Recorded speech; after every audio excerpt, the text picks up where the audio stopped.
Coloradans protesting the Trump administration made their voices heard in Denver last night. Protesters shut down busy stretches of downtown, and at one point they tried to get onto I-25. Today, we know 18 people were arrested following those protests. The protesters were mostly peaceful, even hours after they first began.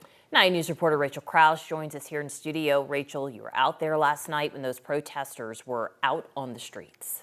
Yeah, we walked with protesters marching down Lincoln and Broadway, and I watched as a group tried to rattle open the James Merrick parking garage gate near the state capitol. Officers fired pepper balls to clear the crowd. Police say there were challenges yesterday, but they've made big changes to how they police protests since 2020. No hate, no fear. Immigrants are welcome here. Protesters hit the streets of downtown Denver Tuesday, protesting ICE and the Trump administration's deportation.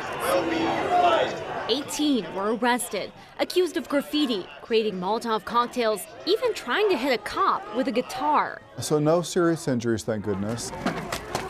An arrest affidavit shows one person hurt, taken to Denver Health after being hit in the head with a skateboard. Denver Police Chief Ron Thomas says officers used smoke canisters and shot pepper balls to clear the crowd when protesters tried to get on I-25. Unfortunately, there were some agitators in the crowd that threw rocks and bottles at officers and tried to shut down the highway. Hours later, protesters spotted officers in a garage near the Capitol, grabbing the lock gate and shaking it. Officers shot pepper balls through the gate and from the garage roof to clear the crowd.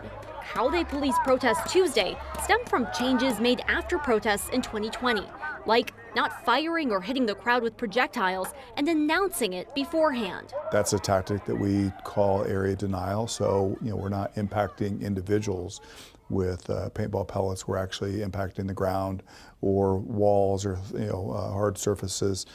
So that irritant can kind of get in the air and keep people away from the area that we're trying to protect. The city has paid out more than $18 million, with another $14 million on the table after 2020 protests.